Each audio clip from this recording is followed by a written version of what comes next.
بسم اللہ الرحمن الرحیم۔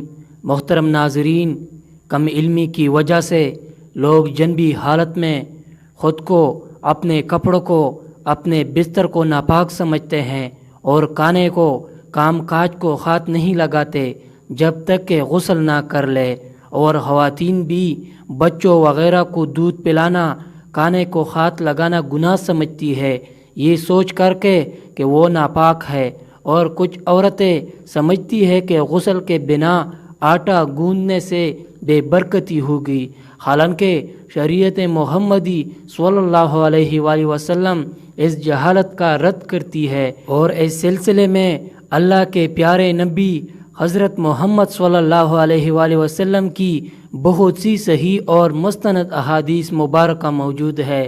ہم بستری کرنے کے بعد مرد یا عورت کے لیے صرف نماز، طواف، مسجد میں ٹہرنا حرام ہے، اور اس کے علاوہ باقی تمام کام کرنے جائز ہے۔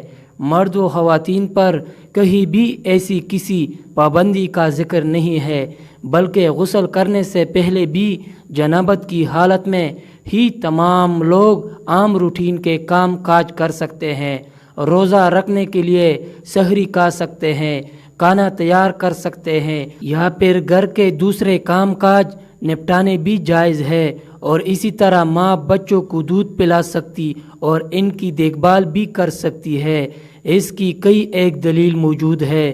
حضرت حذیفہ رضی اللہ تعالیٰ عنہ بیان کرتے ہیں، نبی اکرم صلی اللہ علیہ وآلہ وسلم ان سے ملے تو آپ مصافحہ کے لیے ہاتھ پلاتے ہوئے ان کی طرف بڑھے۔ حذیفہ رضی اللہ تعالیٰ عنہ نے کہا، میں جنبی ہوں۔ اس پر آپ صلی اللہ علیہ وآلہ وسلم نے فرمایا، مسلمان نجس نہیں ہوتا۔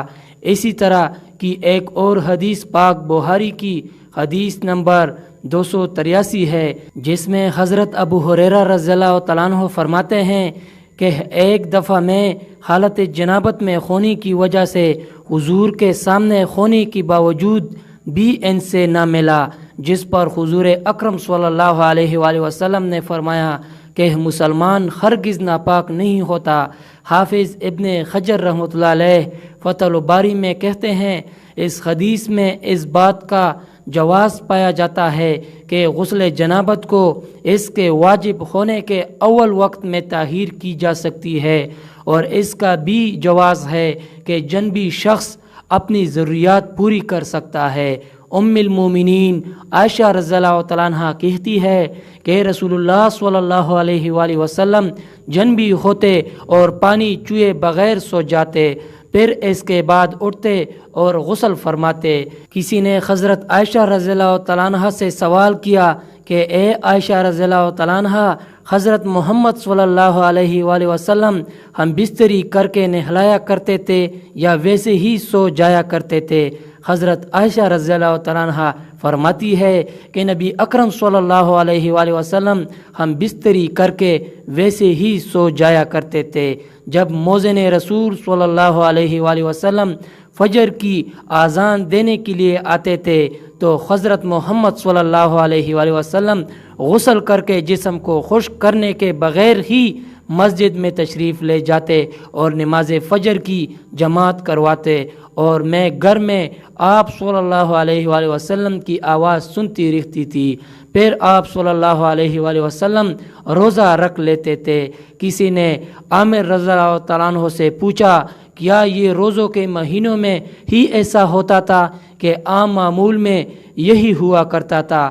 عامر رضی اللہ تعالیٰ عنہ نے فرمایا کہ روزوں کے علاوہ بھی ایسا ہوا کرتا تھا۔ حضرت عائشہ رضی اللہ تعالیٰ عنہ سے مروی ہے کہ آپ صلی اللہ علیہ وآلہ وسلم ہم بستری کرنے کے بعد سونے سے پہلے غسل کرتے اور بعض اوقات تیمم ہی کرتے۔ روایت ہے کہ رسول اللہ صلی اللہ علیہ وآلہ وسلم جنابت کی حالت میں سو لیا کرتے تھے۔ حضرت عائشہ رضی اللہ تعالیٰ عنہ فرماتی ہے کہ آپ صلی اللہ علیہ وآلہ وسلم جنابت کی حالت میں شرمگاہ کو دھوتے اور پھر نماز جیسا وضو کرتے۔ ناظرین گرامی، افضل یہی ہے کہ جنابت کے بعد جتنی جلدی ہو غسل کر لیا جائے، کیونکہ ایسا نہ ہو کہ کہیں غسل کرنا بھول ہی نہ جائے۔ کھانے پینے، سونے اور عورتیں بچوں کو دودھ پلانے سے پہلے جنابت کی حالت میں وضو کر لے تو یہ افضل ہے۔ ناظرین گرامی، یہ یاد رہے کہیں وضو کرنا بھی واجب نہیں ہے، لیکن وضو کرنا اور شرمگاہ کو دھو لینا مستحب ہے۔ حضرت عائشہ رضی اللہ تعالیٰ عنہ بیان کرتی ہے کہ نبی اکرم صلی اللہ علیہ وآلہ وسلم اگر جنبی حالت میں کھانا یا سونا چاہتے تو نماز کی طرح وضو کر لیتے۔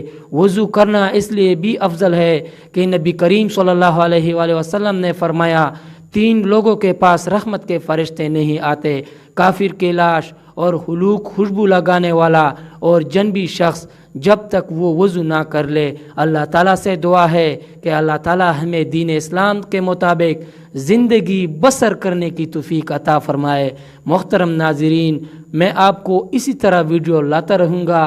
اگر آپ میرے چینل پر نئے ہیں تو چینل کو سبسکرائب ضرور کریں۔ ملتے ہیں نیکسٹ ویڈیو میں۔ اپنا بہت سارا خیال رکھیں۔ اللہ حافظ۔